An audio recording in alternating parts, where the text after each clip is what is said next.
Welcome and thank you for standing by. At this time, all participants are on a listen-only mode. During today's Q&A session, if you'd like to ask a question, you may press star then one. Today's call is also being recorded. If you have any objections, you may disconnect at this time. Now I'd like to turn today's meeting over to Dr. Richard McKeon. Sir, you may begin. Thank you. So I'm very pleased to be able to talk with you today regarding this new grant opportunity, the cooperative agreements to implement the National Strategy for Suicide Prevention. Many of you have participated in our Youth Suicide Prevention Grant Program, the Garrett Lee Smith Grant Program, in which to date 49 of the 50 states have received one of those youth suicide prevention grants, as well as many tribes, the several territories and the District of Columbia. So we're really glad to be able to have this additional suicide prevention opportunity, which I will describe to you the reason for it and the things that we are looking for. As you know, SAMHSA's mission is to reduce the impact of substance abuse and mental illness on America's communities, and those things, of course, are very much linked to death by suicide. Many of you are also familiar with SAMHSA's strategic initiatives, so I will not go into detail around them. Suicide prevention is part of the prevention of substance abuse and mental illness, and implementation of the National Strategy for Suicide Prevention is a key component of that as part of that strategic initiative. But suicide also involves trauma, and we know there are many issues regarding military families and many issues relevant for health, and of course a critical need for data quality and outcomes. So for almost all of these strategic initiatives, you can identify a suicide prevention piece that would be important. So again, this is a new program. The form of it is that these will be cooperative agreements, and again, as I'm sure most of you are familiar, a cooperative agreement is a specific kind of grant where it is anticipated that the federal government and the states that receive the grants will work closely. I think that's particularly important for this grant opportunity, because we have so much to learn about preventing suicide in this age group. Now, the amount of money that is available is just under $1.9 million, which will be enough for us to make 4 estimated awards of up to $470,000 per year to up to 3 years. We know that that's not a tremendous amount of money, but it at least is a starting point, and it's very comparable to where the Garrett Lee Smith Youth Suicide Prevention Grants started. Some of you may know we were able to increase the dollars in those grants just this past year. So again, the grants review will be for up to 3 years, and the applications are due on July 16th. So you do have time to be working on this, and we certainly encourage you to do so. We would love to get a strong response to this application. So regarding eligibility, this is one thing that is different than the Garrett Lee Smith Youth Suicide Prevention Grants. For this, eligibility is limited to the Mental Health Authority in states, territories, and the District of Columbia. So there are a couple of things there. So tribes are not eligible for this particular grant opportunity. We do have a separate tribal behavioral health grant opportunity that is just for tribes, as well as the youth suicide that both states and tribes can apply for. The other thing is that in our Garrett Lee Smith Youth Suicide Prevention Grants, the wording is very open and comes directly from the statute, the Garrett Lee Smith Memorial Act, in identifying who the applicant can be. For this, we are identifying specifically the Mental Health Authority, but with an expectation that the Mental Health Authority will work actively and closely with other parts of state government. For example, the Department of Health is a critical partner, and in places where health and mental health may not be in the same same structure, that will be an extremely important collaboration because it's the Department of Health that is typically obtaining surveillance information about deaths by suicide and sometimes to suicide attempts as well.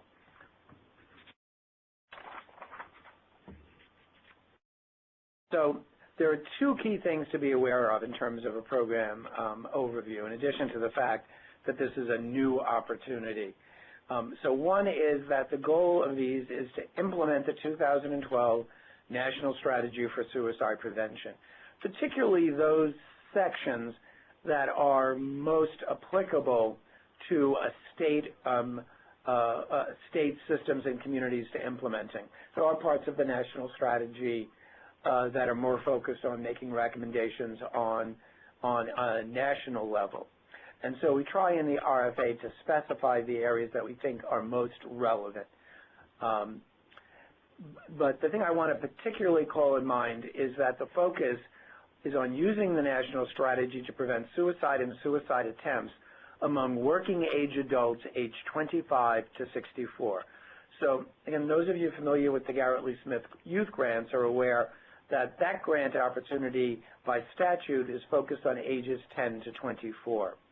This is trying to allow for activities to be done in the broad range of midlife, between 25 and 64 years of age, to be able to build on work that's been done by states in their youth suicide prevention work.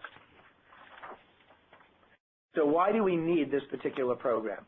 Well, the important thing is that adults in midlife have the highest number of deaths by suicide nationwide. So, for example, suicide is the second leading cause of death among all causes of death among adults ages 25 to 34. In a study released by the CDC, between 1999 and 2010, suicides among adults aged 35 to 64 increased by a full 28%. And there were increases among both men and women, although a significant majority of the deaths do occur in men. In 2010, more than 70% of the suicides in the U.S. took place among adults between the ages of 25 and 64. Now, the 2011 data just came out, and we've not crunched those numbers, but it would be very comparable to the 70% in 2010. So let me just take a moment to kind of reiterate that. So what we see here is that when you look at suicide prevention nationally, a significant majority of the deaths are taking place in this age range. And over the last decade, this has been the area in which suicides have been increasing the most. And so it's part of where we think it's most important for us to be doing additional work. Just some additional information regarding the National Strategy for Suicide Prevention. As many of you know, it was released in 2012 by the U.S. Surgeon General and by the National Action Alliance for Suicide Prevention. And a link in the resources page at the end of this presentation is provided. The National Strategy is a comprehensive strategy for suicide prevention that includes 4 strategic directions, including creating supportive environments that promote health and empowered individuals, families, and communities, enhancing clinical and community preventative services, promoting the availability of timely treatment and support services, as well as improving suicide prevention surveillance, collection, research, and evaluation. So let me do an overview regarding this particular program and some of its goals. There is a particular focus within this RFA on advancing Goals 8 and Goal 9 of the National Strategy. Goal 8 is to promote suicide prevention as a core component of healthcare services.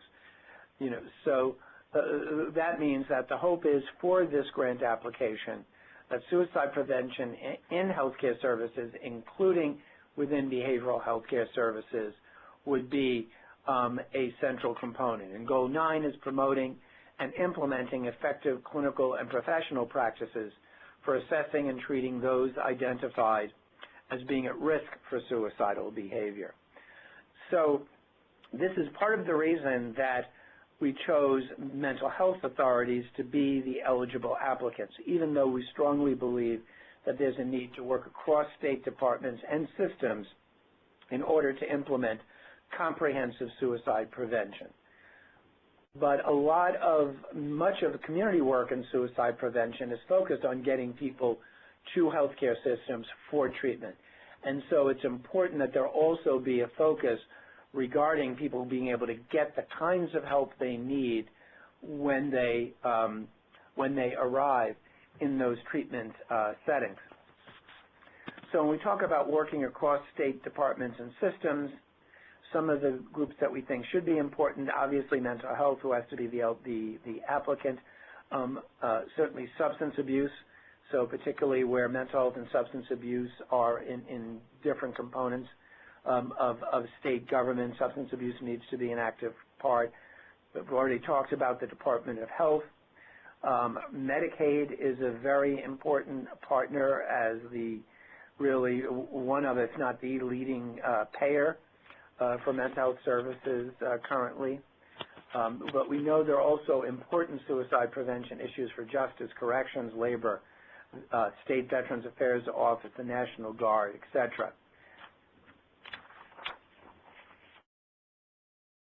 So let me talk about some of the required activities, including activities focused on improving and implementing services, on infrastructure development, on evidence-based practices, on data collection and performance measurement, as well as on local performance assessment.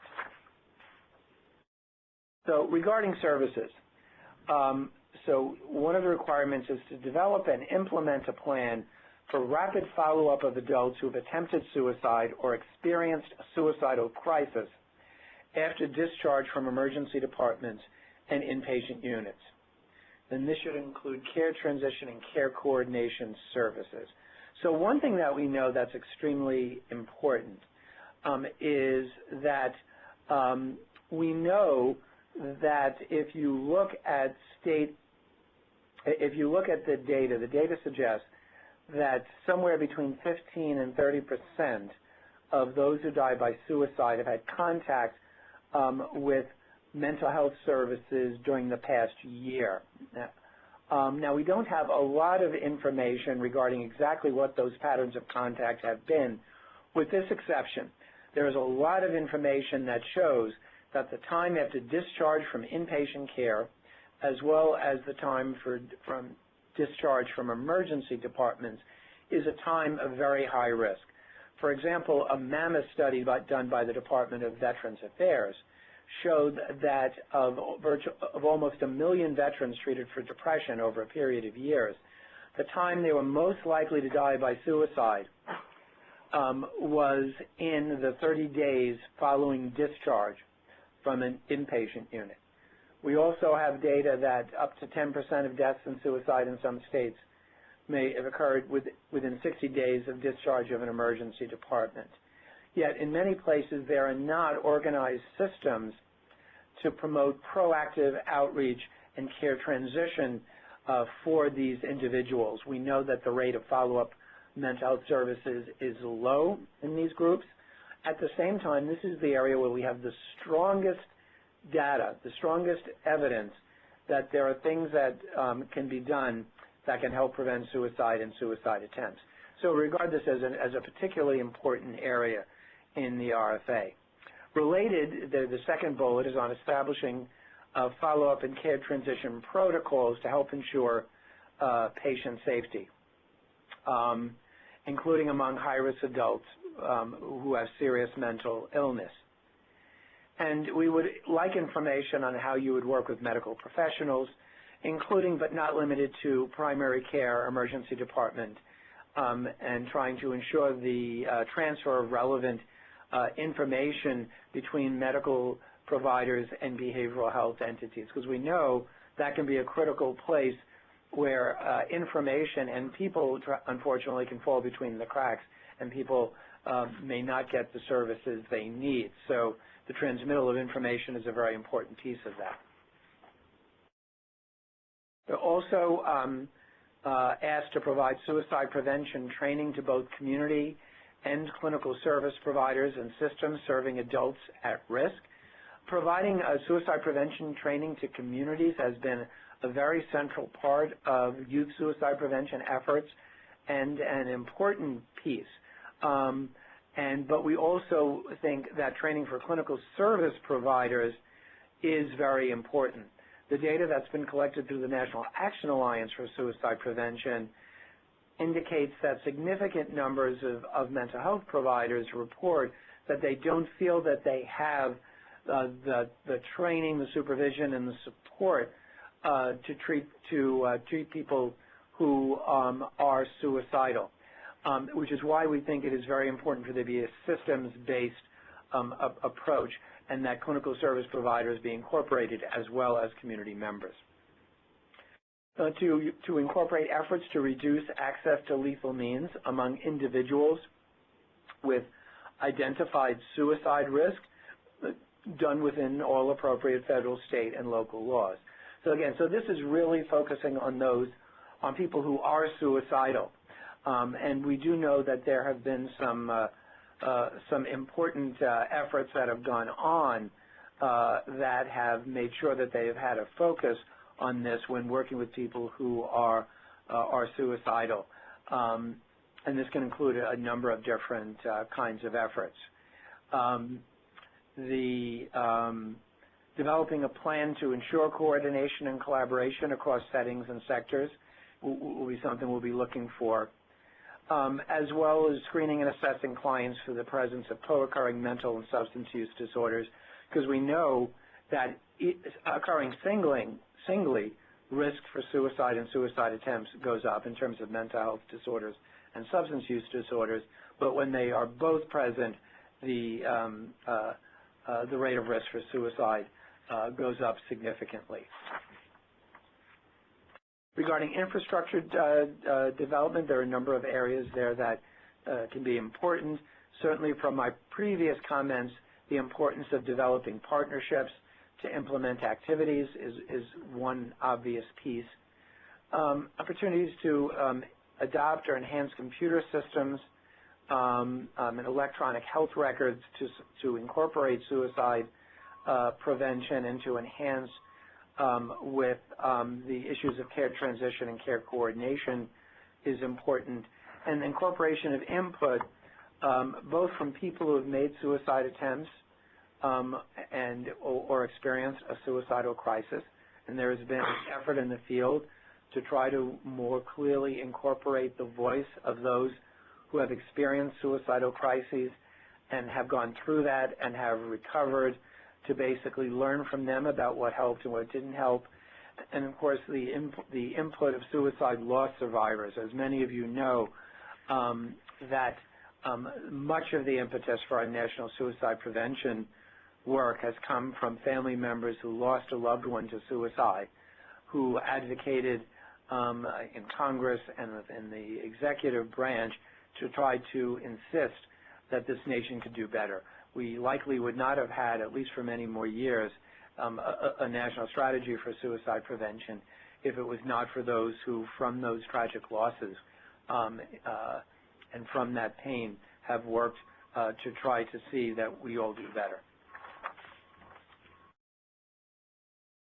Training and workforce development to help your staff or other providers in the community identify mental and substance abuse issues or provide effective services.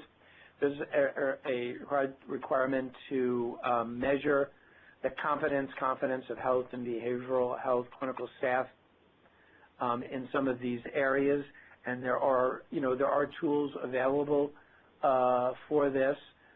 Some of the folks who have participated in what's referred to as the Zero Suicide Initiative, which really focuses on the implementation of Goal 8 of the national strategy, have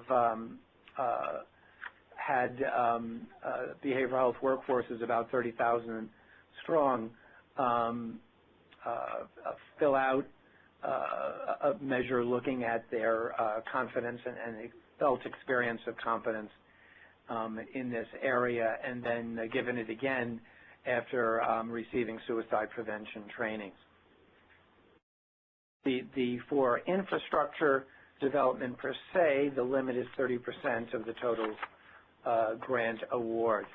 On data collection, ultimately what we're looking to do, we recognize obviously it's ambitious, but it's critical that we look to try to demonstrate the impact of grant activities on adult suicide deaths and attempts within key sectors by utilizing timely surveillance data and during the beginning, during, and the end of the grant. Now, we know that the national level data from CDC is a number of years behind. The 2011 data just came out. The 2012 data we're hoping will be available within a few months. But we know that states frequently have access to this data earlier than the national data. And we would look toward working closely with you as well as with the CDC and other partners to help us all learn how to best utilize the data that is available as early as possible to plan the activities and the grants, to be able to make kind of mid-course corrections during the grant, and ultimately to see if we can measure outcomes. Regarding performance measurement, many of these you will be familiar with if you have other SAMHSA grants through SAMHSA's track system. I won't go in detail through each of these that are reported quarterly through the current track system. And then regarding local performance assessment, certainly part of that is whether you've achieved your goals, objectives, and outcomes as you've stated them in a successful application, what you need to adjust and meet your goals, and see if you're having the impact you think that you're having. But in particular, what we want to call your attention to, we think it's extremely important and something we would like to work closely with you around within your state to see how grant activities impacted suicide deaths and non-fatal suicide attempts, including within key sectors such as suicide deaths and attempts, within key sectors such as health and behavioral health. Because if we don't have this information, in essence, we're flying blind.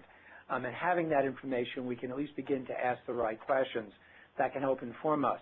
Because we think the approach we need to take for suicide prevention generally, certainly for this population where much less has been done, is a mindset of continuous quality improvement. You know, we know there's no quick and simple formula. We know this is challenging, so it's essential that we all learn together for this. The limit is 20% of the total award for the data collection, performance measurement, and performance assessment. The next, as the basic structure of the grant application, you will have access to this. I'm not going to go into any detail on the 10 that are listed here. Let me just check with my colleague Laura Fleetwood. So everyone have access to this PowerPoint, correct? This PowerPoint will be posted to the SPRC website. So the whole PowerPoint will be posted to the SPRC website. So it will have the full listing of the basic structure of the grant application, which of course is also available on the SAMHSA website and through Grants.gov. Couple of things, tips for managing the grant writing process. So as you begin organizing, preparing an outline to try to match required information in each section, it's really important that you answer questions in the section that's requested. You run the risk if you refer to information that's given in other sections that the reviewers may not give you points for that. In fact, they typically have instructions to not give points for that. So do try to avoid saying, in a section where a response is required, saying, please see appendix, whatever, for it. Do try to answer within it rather than solely relying on reference to another part of the application or to an appendix. And for that reason, don't hesitate to repeat information in different sections if it's asked. If you think you're saying something really good and really important, it's okay to say it in more than one place, if it appears very relevant to what the RFA is asking for. Pay close attention to the points given to each section of the review criteria. Okay, we're going to move on to just going over Section A, which really is based around the question, why do you need the support in your state? Identify the target population and rationale, the pattern of working age adult suicide locally, including service gaps that you may have identified, comparison data that might add contrast and depth to your needs statement, and utilize visuals, tables, graphs, etc., and narrative text. Try to explain everything and provide citations for data.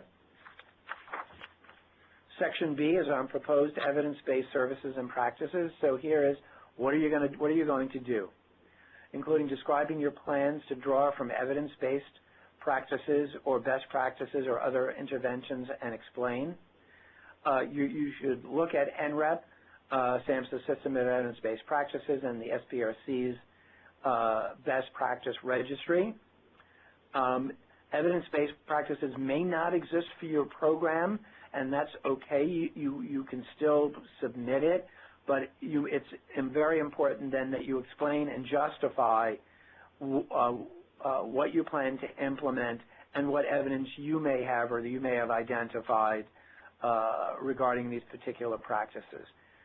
Want to explain how the practices address your needs, provide evidence and support for it. If you're needing to modify proposed practices, we would want you to explain what the modification is and why you're doing it. So, for example, if a practice was developed with one population and you think it may really have applicability to another, so you're going to modify it, then you would want to say that. We will definitely want to make sure you explain how you will promote suicide prevention as a core component of healthcare services, how you will follow up after discharge from emergency departments and inpatient units, and how you will promote and implement practices for assessing and treating those at risk for suicidal behaviors.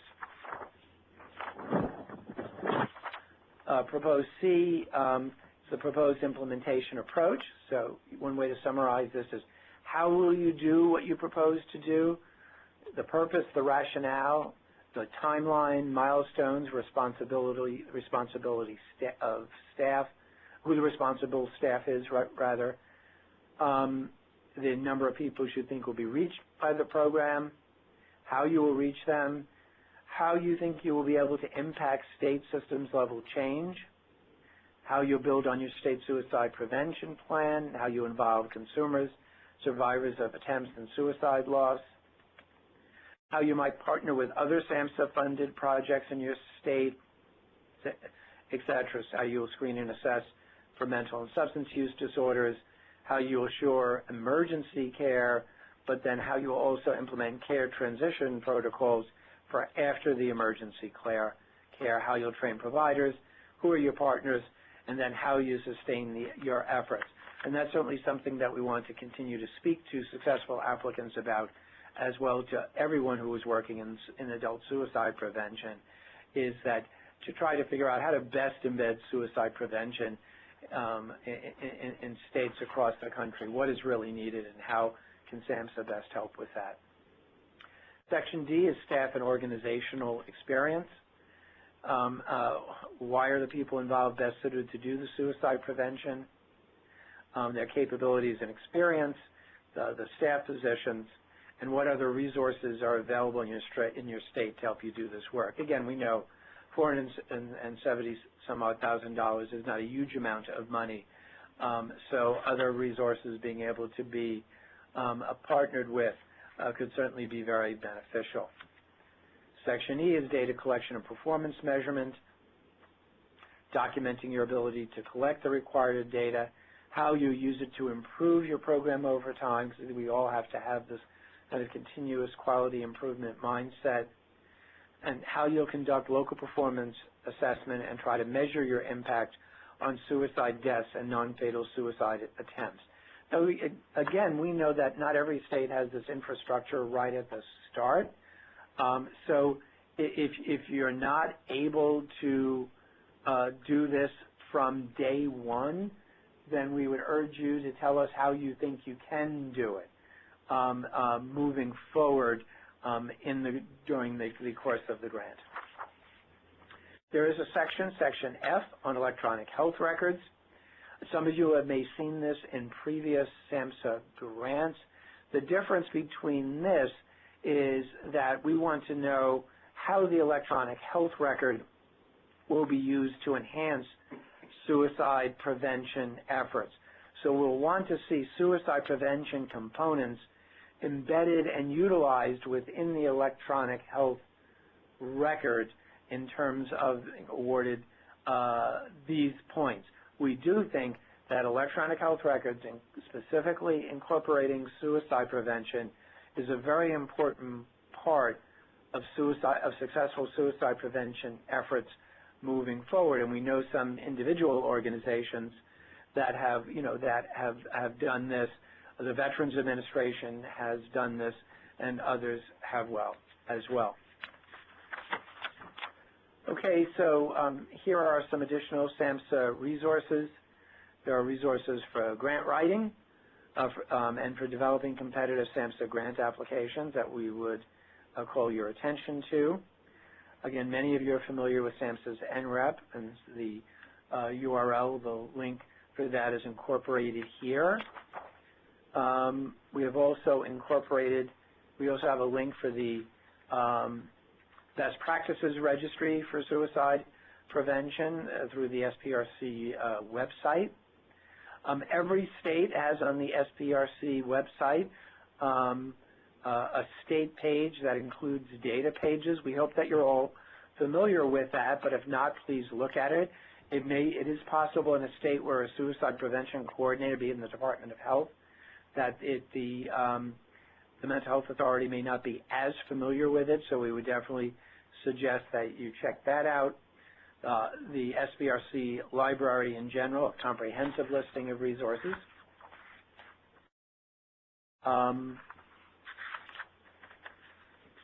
There is also on resources from the SPRC on taking action, on a data-driven planning model, on assessing and managing suicide risk as one particular training tool for training clinical staff, although I would give the caveat, you're not required to use assessing and managing suicide risk as opposed to there may be other trainings that you would want to use that is accessible, that is certainly very acceptable. There's also on the SPRC website a link around continuity of care and the role of emergency departments that would be highly relevant. Then the National Action Alliance for Suicide Prevention has, through their Zero Suicide in Health and Behavioral Health Care section of their website, materials, and of course the 2012 National Strategy for Suicide Prevention. Important tip, please don't put off submitting your electronic submission until July 16th. I have unfortunately had the experience on several different occasions over the years of folks contacting me or a member of our staff to say that they got it in just late. I had one state suicide prevention coordinator several years back call me in tears because she had gotten it in 5 minutes late. It's a very unforgiving system in terms of the timing, so please allow yourself extra time. Anticipate it's going to take you more time than you think, and allow yourself some extra time so you don't get caught in that bind. We would hate to lose any applications in this vitally important area, because of that. We suggest that you submit to Grants.gov at least 3 days prior in order to troubleshoot and resolve any technical issues that may come up. If you are having issues, please communicate with the IT help desk. You're also welcome to let us know. We certainly want to make sure that this is as trouble-free as possible and that everybody who wants to apply does apply. Okay, so with that, we're going to move to answering questions about the application and about submissions. The final slide indicates that for additional questions, for program-related issues, you're welcome to contact me. You see my telephone number there, as well as my email address. And then for grants management and budget issues, Gwen Simpson from our Division of Grants Management is the contact. There may be times that if, and including on the call today, if you ask a question that I am unable to answer, I will ask you to send an email so that I can get that information, particularly things that might be much more technical than programmatic that could happen. So if that happens, I will encourage you to send that email. Okay, so with that, why don't we end and we can open it up for questions. Sure. At this time, if you'd like to ask a question, you may press star then one. Remember to unmute your phone and record your name clearly when prompted. If you'd like to withdraw your question, you may press star two. Once again, if you'd like to ask a question, please press star then one. One moment for our first question.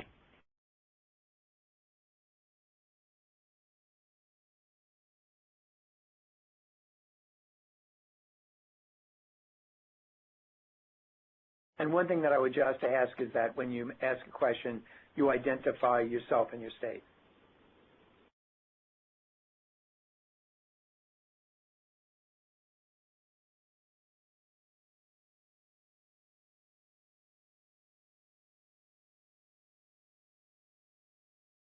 Showing no questions in queue at this time. Okay, let's wait a couple of minutes for people to be able to give it some more thought, because I don't want to shortchange anyone's. Okay, there. Looks like we do have one that came in electronically. So the question says, is there a specific suicide prevention training that needs to be used in the community and for clinical services providers, or can that be determined by the project? Okay, that's a great question, and that can be determined by the project. So there is no single training that we are recommending. For community suicide prevention, there are a number of trainings that have been utilized in the Garrett Lee Smith grant programs, for example, as well as others have. We are not in a position that to recommend one over another. You are certainly welcome to check in NREP and in the best practices registry, regarding different trainings. The SPRC also has a document that does a side-by-side comparison of different gatekeeper trainings focused on the community. But you are free to utilize them, so you would just need to give the rationale for whatever one that you were planning on using.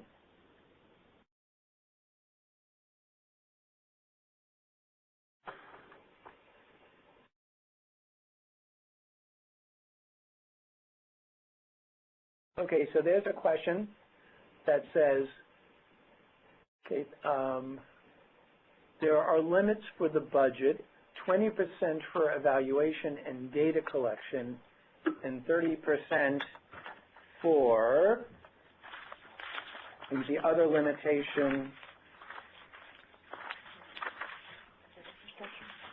I believe it was 30% for infrastructure. Let me just double check.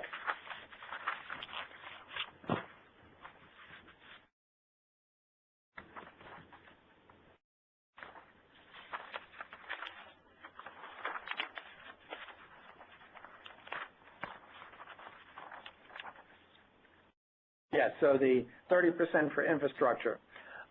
So for some of you who may be familiar with the youth suicide prevention grants, there are also some requirements that basically said 85% of the grant needs to go for services, with services defined broadly as incorporating prevention services.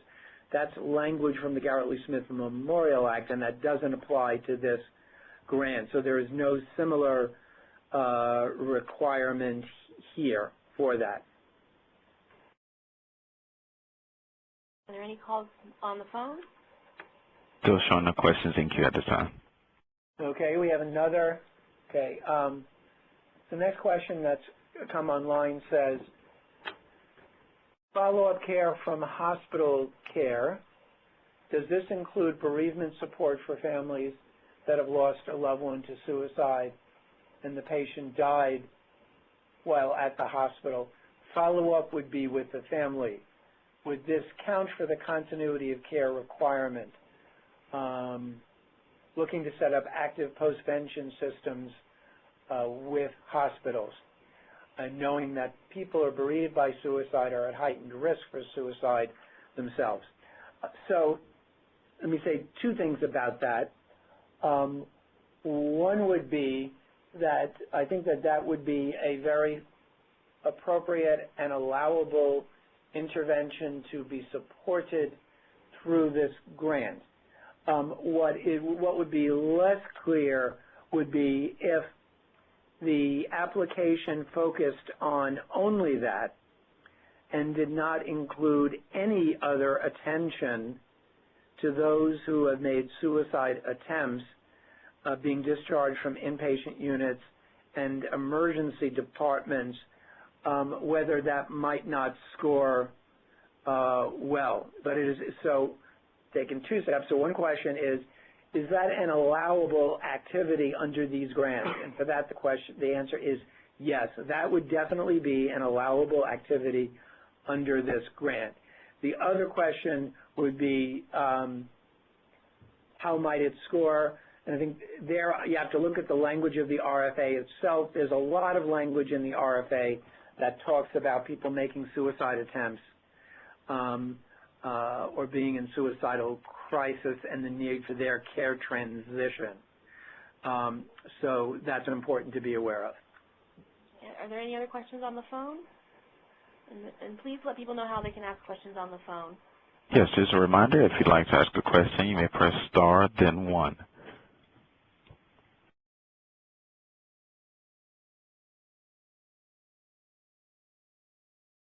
Okay, so so one question says, this grant seems largely focused on the treatment services of suicidal clients, having trouble finding money and time left over for environmental protection for 35 to 64-year-olds. And just a reminder that the 25 to 64 is the allowable age range for the grants. So so let me say a couple of things. One is that we do include there is language in the RFA regarding working with the community around this. Now it says let me take this point. So the question said you focused on the treatment services of suicidal clients. And I would not frame it that way, in the sense that this is really focused more broadly on systems being able to focus in a systematic way on those with needs who are suicidal.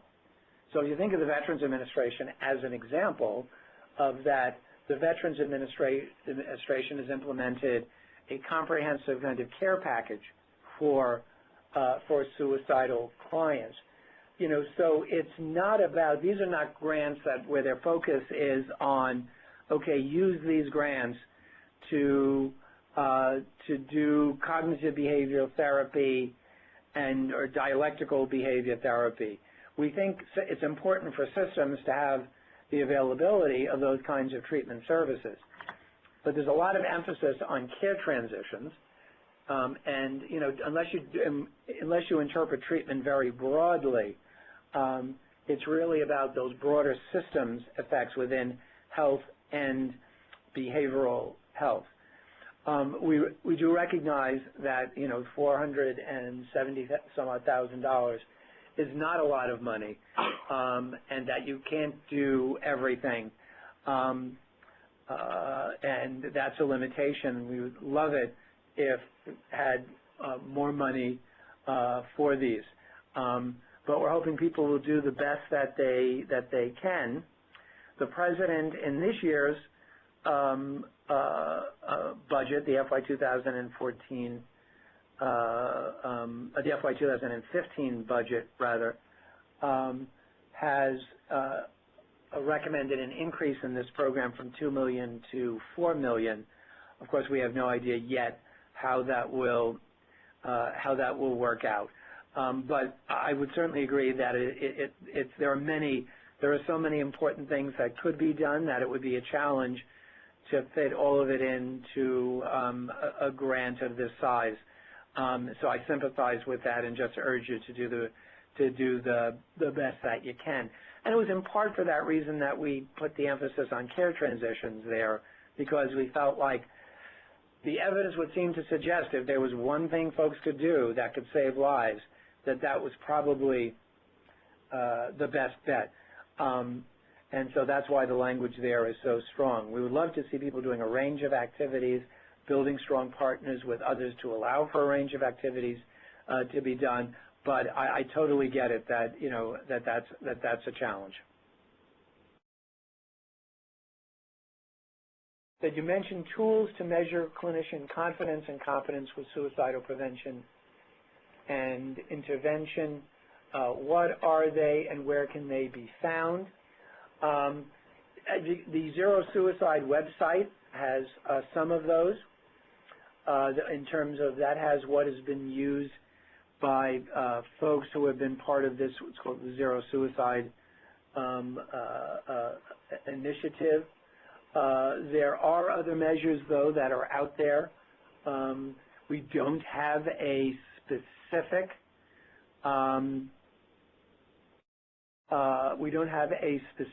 tool that we are mandating, that you use. But basically, what we're saying is that we think that training is really important. But it's important that we don't, for example, do a training once and assume that everything is fine.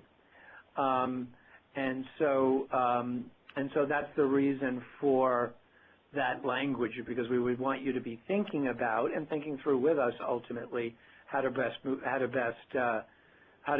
that. But again, there's not one specific tool.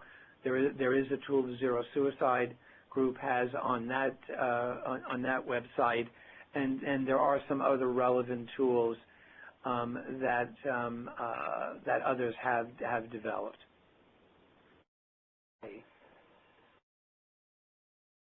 Okay, asked to just repeat what the name of the grant is, and these are cooperative agreements to implement the National Strategy for Suicide Prevention, and they're called National Strategy Grants. The easiest, the area they're most likely to be confused with is the Garrett Lee Smith Youth Suicide Prevention Grants. We are glad that these are not out on the street at the same time, because then there would be more confusion regarding the two of them. But the major difference is not so much in the content, because there's a fair amount of overlap with the youth grants. Not entirely exact, but a fair amount of overlap. But the major difference is that while the Garrett Lee Smith grants by statute focus on 10 to 24, this is asking you to focus on 25 to 64, those in midlife. And let me just say, because I've already been asked, well, what about the elderly? And we think that that's also, without doubt, a vital area for suicide prevention that is certainly warrants attention. But given the question that was asked earlier, which is trying to find the money in these grants to do all of the things that we're recommending and hoping to be done, we just thought that to extend it to include older Americans as well would just make it too difficult to be able to do something meaningful. Let me check to see again, any other phone calls coming in? Still showing no questions in queue at this time.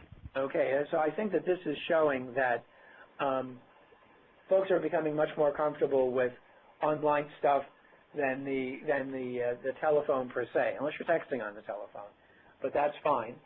So we don't have any other questions in the queue at the moment.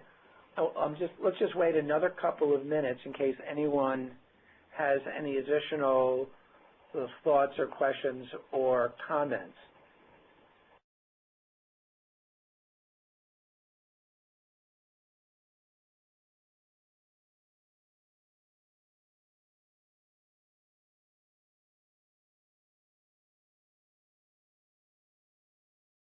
Working, so they press *1 several times.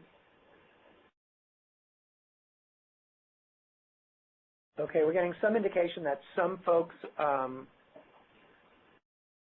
having some problems with the phone system. So I'm guessing that they're having difficulty getting their phone question into the queue, exactly. But that people are able to hear what I'm saying. Dr. McKeon? Yes. What I'll do is actually just open up the phone lines. Okay, why don't you do that? All right. And as a quick reminder, if you are not speaking, please utilize your mute feature.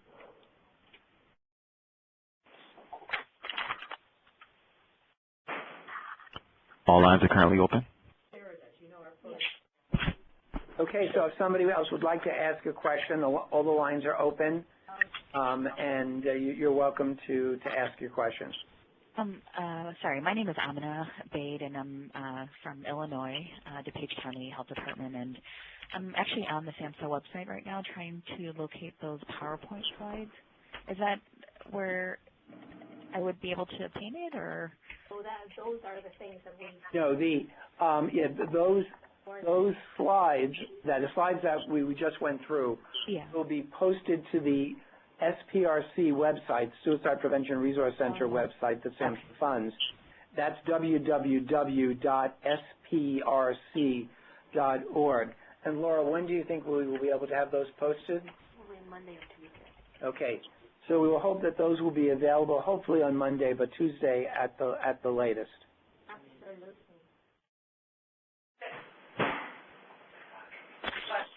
Any other questions on the phone? Yes. Hi. There are two folks, so we can just go one at a time, and I'll make sure to get to both of you. Please go ahead. Oh, fine.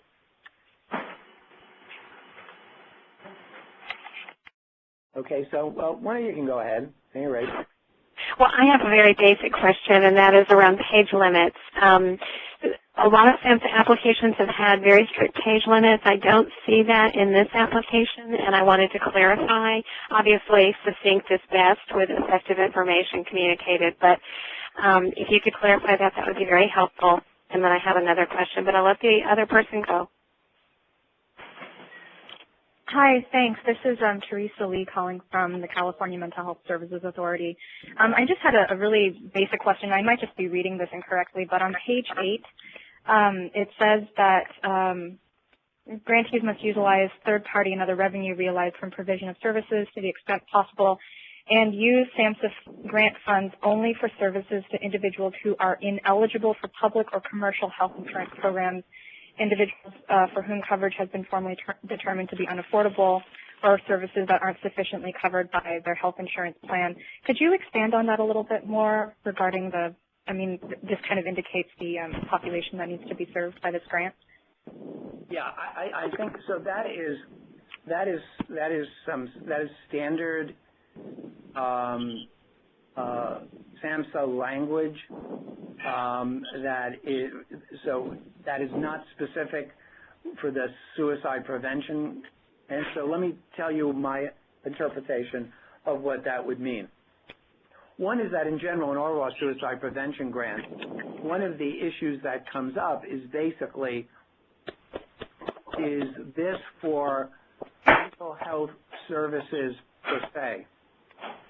So in other words, could a state, for example, say, as they may be able to do for other grants, they should, could a state say, okay, we think our mental health services are really important for suicide prevention, so we're going to use these funds to provide direct treatment services for them. Now, for other SAMHSA grants, that language is basically saying, this shouldn't duplicate people, who have other means of funding of support for their receiving services. For the suicide prevention grant, the notion is that these really shouldn't be focused on general mental health services. There is not a prohibition against the use of the grants for direct mental health services, for direct treatment services, individual psychotherapy, etc. But people really need to show how this fits into a broader suicide prevention program. Now, part of it is a question of how you define things like treatment. So if care coordination and screening are part of treatment, then within that definition, some of the things that are being urged in here would fall into that. If you have a more narrow interpretation, then they would not. So the bottom line is, I think that is there to make sure that there is not shifting from one payer to another potential payer for health services, but that things get to the people who need them the most. But for this grant opportunity in particular, you should be focusing on those at risk for suicide in midlife and the kind of care that they need, including things like care transitions. So it's more of a caution and a caveat, I think, within the context of this particular grant. Thank you very much. Okay. This is Eileen Zeller. I just wanted to let you know that there are page limits on the RFA, and if you look at page 21 in the RFA, sections A through F together may not be longer than 30 pages, and it gives some more details. And again, that's standard for SAMHSA RFAs. Thank you very much, Eileen, and that was our oversight in not including that in this particular presentation. So we'll make sure we add that before this goes up on the website. So thank you for asking that question and identifying that issue. Okay, we have another question on the line that says, can you repeat what you said about the Zero Suicide Toolkit, making sure that training isn't just a one-time effort, right? So again, the idea of trying to measure in some way, again, we don't specify how you need to measure that, is based on the idea that a mental health system can't do a training once and expect that it will continue to have an impact 3-5 years, down the road. It needs to be embedded ultimately in some way. So that is what we think you should give attention to. When you look at some of the suicide prevention work that's out there for the Air Force model, which was extensively researched, one of the things that they showed was that the Air Force did their model, they reduced suicide by 1/3. Then the rates went up again. When they looked into it, they found that that many of the things they had done, folks had stopped doing. They redoubled their efforts and the rates went down again. So it was clearly that effective suicide prevention requires sustained attention. So that's the larger point and the larger context. We've also recently seen in our youth suicide grants, we've been able to show an effect on counties who have implemented activities in the year following the activities, but not 2 years after the activities. So again, the broader point is that what we are ultimately hoping for, and the language around sustainability here, is we're hoping that states can do things, that they can find ways to embed in their systems moving forward, and where we at SAMHSA can identify ways that we can help you in doing that. Any other questions on the phone?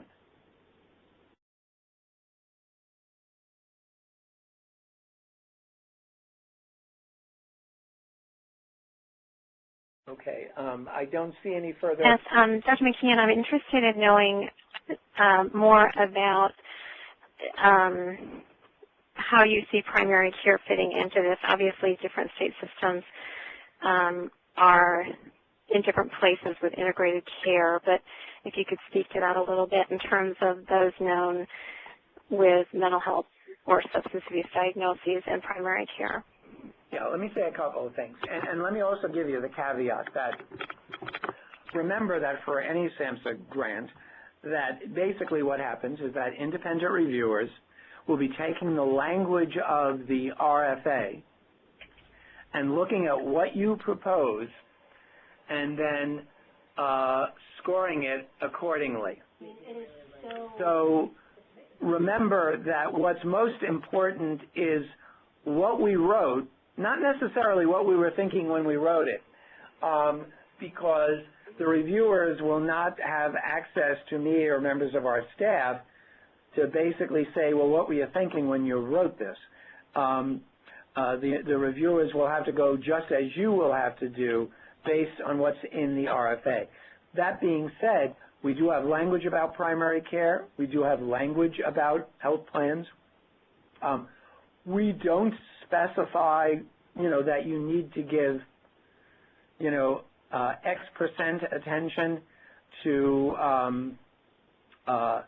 behavioral health care systems per se, or X% of attention to emergency rooms, or Y% to primary care. So the applicant has some flexibility there, and that writing in that flexibility was deliberate. And it was also with the recognition that things like care transitions, while we've certainly talked about the importance of care transitions when people are leaving emergency departments, inpatient units, etc., there's also a very important care transition when people are trying to leave primary care to be connected to behavioral health. That's also a care transition. Okay, so but what I would say is that that kind of work is certainly encouraged.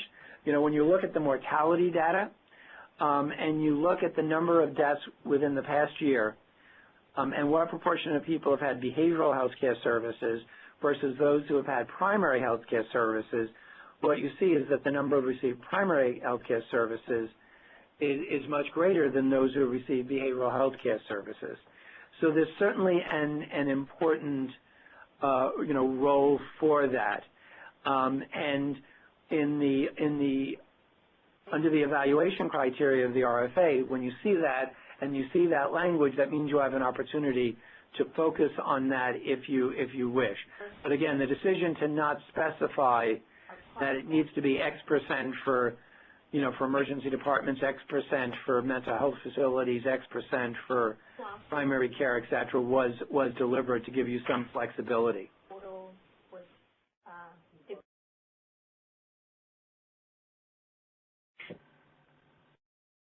Any other questions on the phone?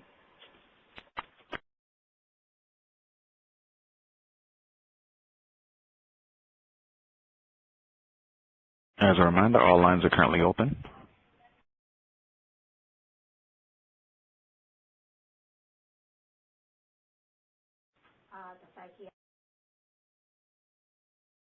Okay, so if there are no further questions, and we don't see any on the chat, and there's no more on the line, we will end. Again, let me remind you that for program-related issues, you are welcome to contact me, and for grant management and budget issues, to contact Gwen Simpsons. And I'll just make one final comment, which in general I think has been the best advice I've been able to give to potential applicants over the years, which is I think you're typically best served when you propose to do what you think is going to have the greatest impact and is of the greatest importance. Obviously, you look at the RFA and see what we're saying, and you try to match that to the extent possible. But I think we all do better when potential applicants feel they have strong reason to believe they've got an approach that is going to save lives, that they put that in their application and try to justify it within the language of the RFA rather than giving up on it and doing something that they think is not nearly as good. This is an area that we all simply must learn. We all need to learn from each other. We all need our best efforts. You need SAMHSA's best efforts. We need each state's best efforts. And we know this is a challenging RFA. We are hoping that we will be able to get 4 strong applications. So that's the other thing to remember. You need to be in the top 4 is the key issue in terms of the competition. Although we would love to find ways to provide assistance and work with folks even who are not awarded the grants to work with them and to help them through the National Suicide Prevention Lifeline or the Suicide Prevention Resource Center or the Zero Suicide Initiative, in order to better prevent suicide for those in midlife. So with that, thank you for your time and attention. Again, feel free to contact me. If you have a question in 5 minutes, feel free to contact me. If you have a question in 5 days, feel free to contact me. I would say if you have a question in 5 weeks, but that might put us over the limit. I haven't crunched the math on that one. But right up until the deadline, if you have questions, you're certainly welcome to get in contact with me. So thanks again, and good luck to all of you in this important effort. Bye-bye. Thank you. And that concludes today's conference. All parties may disconnect at this time.